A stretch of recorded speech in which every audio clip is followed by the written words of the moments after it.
নমস্কার বন্ধুরা, আমি অনিন্দিতা।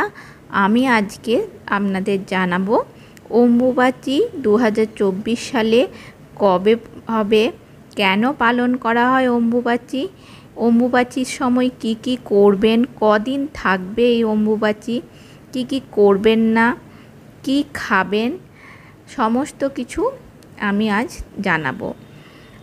আর তার সাথে জানাবো অম্বুবাচীর সময় বাড়িতে পুজো করা যায় কি না, বা পুজো করতে গেলেও কিভাবে পুজো করতে হবে। সমস্ত কিছু জানতে হলে ভিডিওটা স্কিপ না করে শেষ পর্যন্ত দেখতে থাকুন। আর আমার চ্যানেলটা যারা সাবস্ক্রাইব করেছেন তাদেরকে অসংখ্য ধন্যবাদ জানাই। আর এখনও যারা আমার চ্যানেলটা সাবস্ক্রাইব করেননি তারা নিচে থাকা সাবস্ক্রাইব বাটনটা অন করে দেবেন, আর পাশে থাকা বেল আইকনটা অল করে দেবেন। তাহলে আমি যখনই নতুন নতুন ভিডিও আপলোড করব আপনারা সাথে সাথে তার নোটিফিকেশন পেয়ে যাবেন। হিন্দু ধর্মের বহু পূজা পার্বণ আছে যা অত্যন্ত গুরুত্বপূর্ণ। তার মধ্যে অন্যতম একটি হলো প্রত্যেক বছরের অর্থাৎ বাৎসরিক উৎসব অম্বুবাচী। এই উৎসব বা এই পুজোকে কেন্দ্র করে জড়িয়ে রয়েছে হিন্দু ধর্মের নানা শাস্ত্রের নানা কাহিনী। বিভিন্ন জায়গায় আঞ্চলিক ভাষায় অনুযায়ী অম্বুবাচীকে সেই নামে ডাকা হয়। যেমন আঞ্চলিক ভাষা অনুযায়ী অমাবতী বলেও পরিচিত এই অম্বুবাচী। ভারতের একাধিক স্থানে এই উৎসব পালিত হয়, তবে কামাখ্যা মন্দিরে এর উৎসস্থল। শাস্ত্রে বলে দেবী রাজস্বলা অবস্থার উৎস এই উৎসব।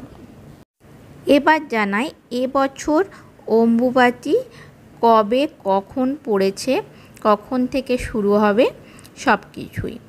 বছরে মাত্র 3 দিন চলে এই অম্বুবাচী। চলতি বছর 22শে জুন অর্থাৎ বাংলার ক্যালেন্ডারের আষাঢ়ের রাত 6টা 31 থেকে শুরু এবং 25শে জুন অর্থাৎ 10ই আষাঢ় রাত 1টা 36 গতে এর নিবৃত্তি অর্থাৎ সমাপ্তি হবে। পৃথিবীকে হিন্দু শাস্ত্রে এবং বেদেও মা হিসেবে পরিচয় দেওয়া হয়েছে। শুধু তাই নয়, পৌরাণিক যুগ থেকে এখনও পর্যন্ত ধরিত্রীকে আমরা মা বলেই সম্বোধন করি। মনে করা হয় এই আষাঢ় মাসে মৃগশিরা নক্ষত্রে চতুর্থ পদে ধরিত্রী মাতা ঋতুমতী হন। আমরা জানি পৌরাণিক মত থেকে বৈজ্ঞানিক মত সর্বত্রই মান্যতা দেওয়া হয়েছে যে যখন কোনো পূর্ণবয়স্কা ঋতুমতী হন তখন সেই নারী সন্তান ধারণে সক্ষম হন।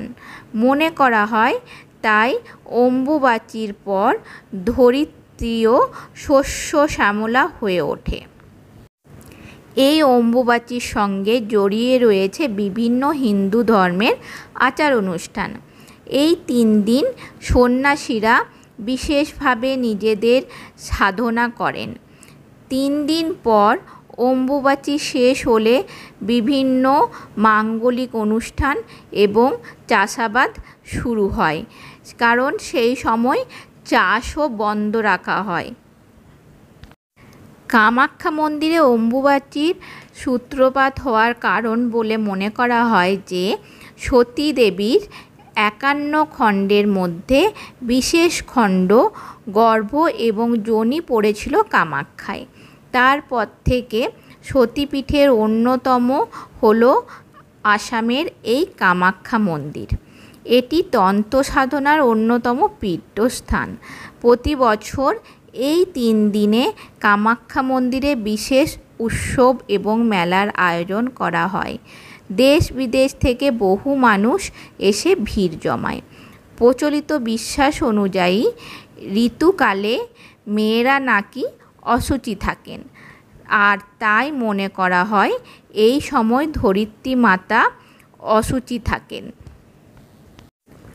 আর সেই জন্যই এই বিশেষ 3 দিনে ব্রহ্মচারী, সাধু, সন্ন্যাসী এবং যোগী পুরুষ, বিধবা মহিলারা অশুচির ধরিত্রীর ওপর আগুনে রান্না করা কোনো খাবার গ্রহণ করতে পারেন না।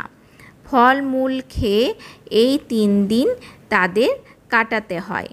পৌরাণিক সময় থেকে এখনও বিভিন্ন পরিবারে বয়স্ক বিধবা মহিলারা এই 3 দিন অম্বুবাচী পালন করেন। 3 দিন পর সেই 3 দিনের ব্যবহৃত জামাকাপড়, বিছানার চাদর সমস্ত কিছু সাবান, শ্যাম্পু দিয়ে ধুয়ে স্নান করে পরিষ্কার হন। শুধু কামাখ্যায় নয়, অম্বুবাচী প্রত্যেক মন্দিরে এবং প্রত্যেক বাড়ির ঠাকুরের আসনেও মেনে চলা হয়। তবে মন্দিরে যেগুলো শুধু মাতৃশক্তি রূপ, যেমন কালী, দুর্গা, জগদ্ধাত্রী, বিপত্তারিণী, শীতলা, চণ্ডীর প্রতিমা বা ছবি কাপড় দিয়ে ঢেকে দেওয়া হয়।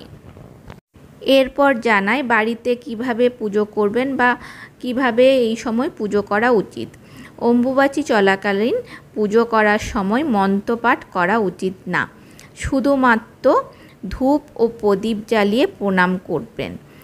আর যাদের ঠাকুর ঘরে মাতৃশক্তির ছবি আছে বা মূর্তি আছে সেগুলো ঢেকে দেবেন। তবে অম্বুবাচীতে গুরু পুজো করতে কোনো বাধা নেই। এমনকি গুরু প্রদত্ত মন্ত্র অনায়াসেই জপ করতে পারবেন। এই সময় তুলসী গাছের গোড়ায় মাটি দিয়ে উঁচু করবেন। এছাড়া যারা শাস্ত্রমতে দীক্ষিত তারা জপ করতে পারবেন। অম্বুবাচীর পর দেবী মূর্তি বা ছবিতে দেওয়া আচ্ছাদন খুলে নিতে ভুলবেন না। এরপর সেই দেবী মূর্তি ভালো করে স্নান করিয়ে পুজো করবেন। অম্বুবাচী শেষ হলে দেবীকে আম এবং দুধ নিবেদন করলে শুভ বলে মনে করা হয়। অম্বুবাচীর সময়কালে সৌভাগ্যকুণ্ডের ধারে গণেশ বিগ্রহ দর্শন করে ও নিষ্ঠা করে পুজো করলে শুভ ফল মেলে। সেই সঙ্গে বিধিপূর্বক অগ্নি স্থাপন করে নিজ ইষ্ট মন্ত্রে হোম করুন, এতে সংসারের মঙ্গল হবে। অম্বুবাচী চলাকালীন আম, দুধ সেবন করুন, এতে সাপের ভয় দূর হয়। অম্বুবাচীতে কি কি করা নিষিদ্ধ সেটা এরপর আমি আপনাদের জানাবো। অম্বুবাচীর 3 দিন কোনো মাঙ্গলিক কাজ করা যাবে না, যেমন বিবাহ, পুজো, গৃহপ্রবেশ প্রভৃতি। অম্বুবাচীতে বৃক্ষরোপণ ও ভূমিকর্ষণ করা নিষিদ্ধ। এই সময়ে মন্ত্র সহকারে পুজো না করাই ভালো। কেবল ধূপ প্রদীপ দিয়ে পুজো করুন, তারপর প্রণাম করে নেবেন। এই সময় চাষ করতে নেই, বাড়ি বা জমি ক্রয় করতে নেই। এই সময় কোনোভাবেই সাপকে আঘাত করতে নেই। বিশেষ প্রয়োজন ছাড়া কোথাও যাওয়া উচিত না। প্রতি বছর অম্বুবাচীর সময় কামাখ্যা মন্দিরে খুব ধুমধাম করে মেলা হয়। ধর্মীয় বিশ্বাস অনুযায়ী এই সময় দেবী কামাখ্যা রজস্বলা বা ঋতুস্রাব অবস্থায় থাকেন। কথিত আছে, যখন দেবীর এই দিন থেকে ঋতুস্রাব শুরু হয় সেই দিন থেকে গর্ভগৃহের দরজা আপনা আপনি বন্ধ হয়ে যায়। এই সময় কাউকে ভিতরে গিয়ে দর্শন করতে দেওয়া হয় না। রজস্বলার শেষে দেবীকে স্নান করিয়ে সাজিয়ে তারপর মন্দিরের দরজা খুলে দেওয়ার রীতি রয়েছে। ভক্তদের বিশ্বাস, অম্বুবাচীর চতুর্থ দিনে দেবী কামাখ্যা দর্শন করলে ভক্তরা সকল প্রকার পাপ থেকে মুক্তি লাভ করেন। আমার এই ভিডিওটা যদি আপনাদের ভালো লেগে থাকে নিচে থাকা কমেন্ট বক্সে অবশ্যই কমেন্ট করে জানাবেন কেমন লাগলো। আর ভালো লাগলে অবশ্যই লাইক আর শেয়ার করে দেবেন। আজকের মতো এখানেই শেষ করলাম। পরের দিন হাজির হব নতুন আরেকটা ভিডিও নিয়ে। সকলে ভালো থাকবেন, সুস্থ থাকবেন।